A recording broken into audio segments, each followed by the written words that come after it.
Jeanette. Hi, Rachel. How are you today? Good. How about you? Doing great. Thanks for stopping by. Absolutely. Glad to be invited. Yeah. So Coffee and Conversations with Rachel. What is your favorite coffee go-to drink? Well, it isn't this one because there's nothing in the cup. I like any kind of latte. I like any kind of cold brew. I just really like coffee. It's my go-to. What's your go-to? Is there a place you like it from? Any place is good. I'll even drink McDonald's coffee, but I think I go to Starbucks most often. But I also like Summer Moon. It's right near our house, and there's another one that I can't remember the name of right now, but it's black something, and I like that a lot. So, like I said, anything that's expensive and that you can't make at home generally is what I like. Yeah, I do love a good Summer Moon like chai tea there. But yes, my husband likes the hot chocolate. Oh, okay. I haven't had the hot chocolate. Really good. I have to let my kids try that sometime. Yes, absolutely. Well, we are starting our new series on Neurodivergent, and I heard you're like a very good resource for that. So I would just love to hear your background on it, just your background on how you know so much about this and just what we can do to support and everything like that. Okay. Neurodivergency is a relatively, I think, new idea to the mainstream public, but people have been neurodivergent forever. So my background has been totally in neurodivergency. I started as a communication and language disorder specialist, actually in Coleman, Texas, and Brownwood, Texas, and in Winters, Texas, while Bruce was working on his biblical studies master's. I also then I've been a teacher of autism and a teacher of students with emotional disabilities and a teacher of students with learning disabilities and with kids who had emotional and behavioral issues. Then I was an administrator as an assistant principal, and then I was a principal for a number of years. I've been in schools in Texas and in Virginia, outside of D.C. That was the majority of my career. And then also in the Charlotte area, where I was a principal at 2 different schools. All of my schools had populations of students who were identified as special education students. But of course, there's neurodivergent people everywhere. Yeah. So actually, globally, 20% of people have some kind of neurodivergency. So if you're having dinner with your family, there's a good chance somebody at that table is neurodivergent in some way. The idea of neurodivergency, as opposed the contrast in being neurotypical, is that the language of neurodiversity is neutral because people can be neurodivergent and live wonderful lives and actually have strengths and talents, that things they can do better than neurotypical people can. But our world has been geared around what's typical. And so neurodivergency can include a variety of things. Not everyone agrees on what all the classifications are, but neurodivergent people can be people on the autism spectrum. It can be people with cognitive delays. It can be people who are dyslexic, problems with reading, problems with writing, problems with math, even problems with movement in your body. It can be people with sensory problems, not meaning acuity like I can't see or I can't hear, but more how do you process that visual information. You see that a lot with people on the autism spectrum where certain things are way too bright, noises can be too loud. I think we all kind of know about that. Also, ADHD is another one. Obsessive compulsive disorder is another one. So there's quite a range. It's anytime your brain doesn't work the same way as most of the people. And what I love about the terminology as opposed to less than, more than, or better or worse, or inferior, superior, is that it's actually not true. There are people that are on the autism spectrum that have very highly developed skills in engineering or computer science or in even architecture, or there's so many strengths, but it's a shift in our mindset about how we look at people and how we think about their strengths. So a thing that I love is that neurodivergency is not a category or a label. It's just a truth, and we're all neurodivergent in some ways. Like, say, for me, I'm someone that has some sensory issues. So I thought I had get panicky on a plane.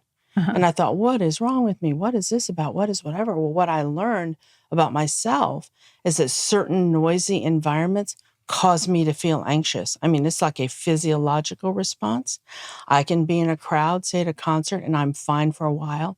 Then it's too much and I've got to get out of there. So I bought noise canceling headphones that I always wear on a plane because it's that roar of the plane engines and the noise of the people, very agitating to my body. Put on the headphones, I'm fine.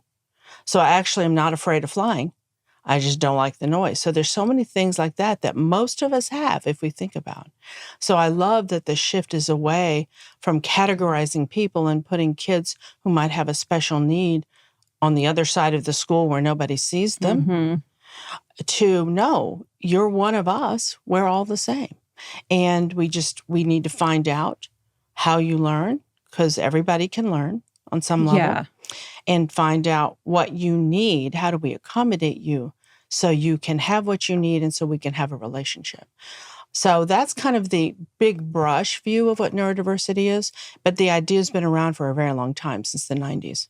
So you've been in the school system since the 70s. So how have you seen it change over the years? So one way is that I don't ride a dinosaur to work anymore because I'm so old.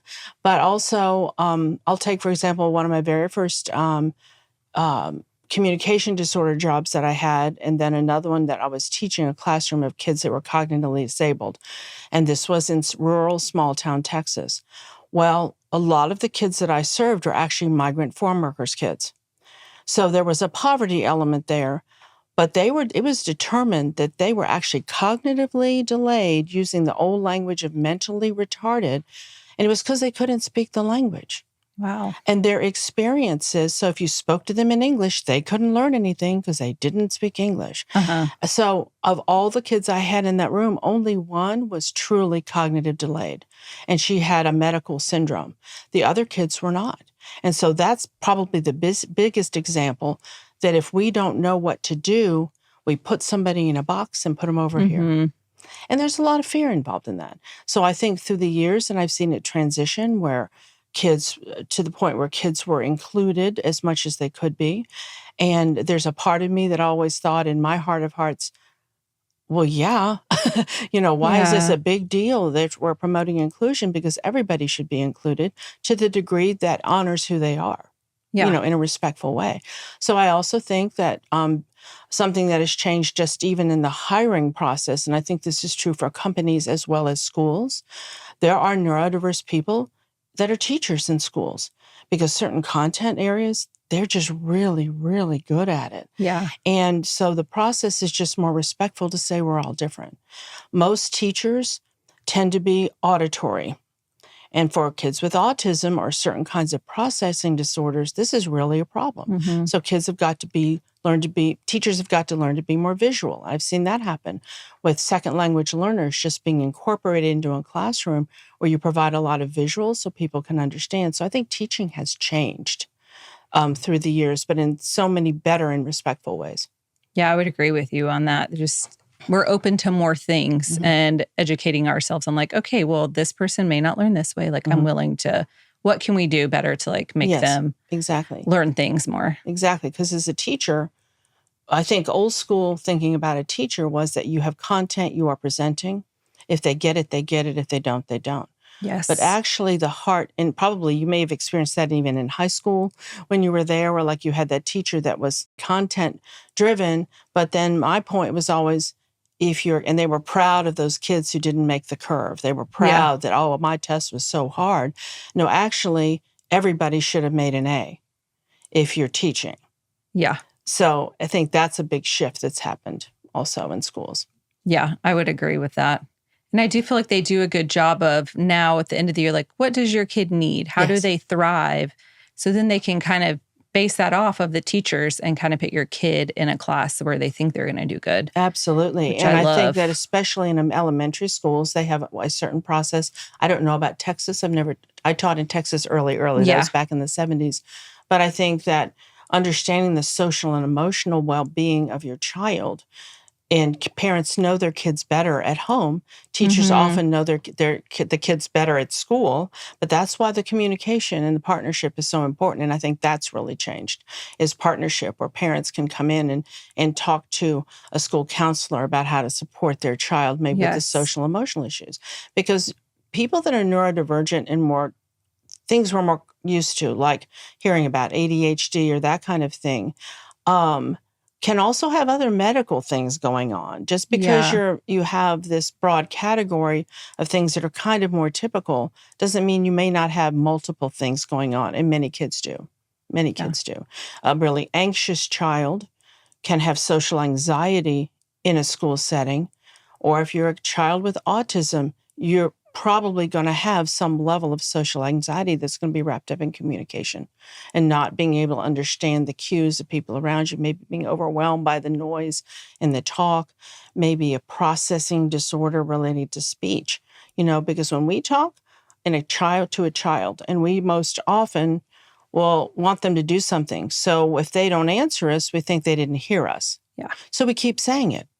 And for a child, some children with autism, every time you say it again, their processing starts over. So sometimes it's learning to pause and give them a beat. Just give them a second. You can almost see the wheels turning. Just wait till the wheels are stopped turning. Yeah. And so, it's changed a lot. And I think all for the good. All for the good. Yes, I would agree with that. And I feel like our counselor at our school, little kids in elementary, she just plays such a crucial role. Like she is all about that, like social development. And like she has like a sensory room in her office, and she has like a habits lab, and she has so much stuff and pulls out kids when she knows, certain kids need certain things. Yes. But there is so many accommodations now when your kid can do great in class, but may need a little extra on something. Exactly. And I think what's so wonderful is now whole classrooms are being set up. In the schools I was in, there are kids that need, and it's not always kids that might be neurodiverse, and maybe they're having a bad day or whatever it could be, because we're all human. So you have offices set up within your classroom where kids who just need a quiet place to do their work without the distraction of their table mates, but you set it up for everybody. Yeah. Because it's an acknowledgement that many of us are more alike than we are different. Yes. Yeah. We are. We're just more alike. So I love that that's happening with more movement, where kids aren't in little chairs all the time.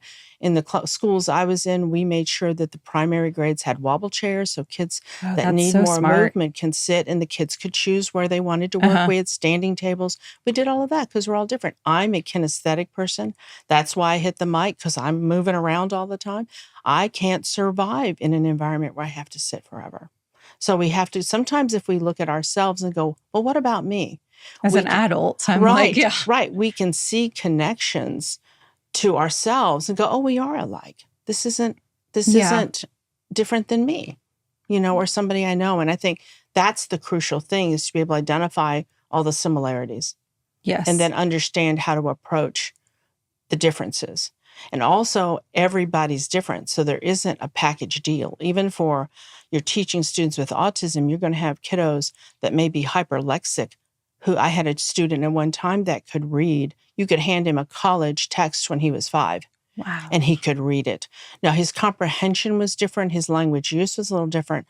But that was amazing, right? Yeah. I have a little boy who was nonverbal and lots of behavioral issues. On the spectrum, was more involved and had some medical issues too. And we put a paintbrush in his hand, and he painted the most beautiful picture of a fish that I have ever seen. And nobody knew that was how he could express himself. And so he'd go to the paint easel, he'd paint all in black when he was feeling so. We knew how he felt. Or he'd paint a fish or a flower or something he liked if he was having a good day. I hung that picture in my office for years and years and years to remind me everybody has something, and it's our job to find it. What a gift to be able to see that. It was. I know. I'm like almost in tears. Yeah, I'm like, that is so sweet. Or the little boy who had to pin between beanbags the first 2 weeks of school that then went on to read. Or you think about kiddos. How many kids say fire drills? Okay, in a school. So how many kids hate a fire drill? How many adults hate a fire drill? So what do you do with a class full of kids who are on the autism spectrum? So we had headphones that hung by their cubby, so they grabbed their headphones when they went out the door.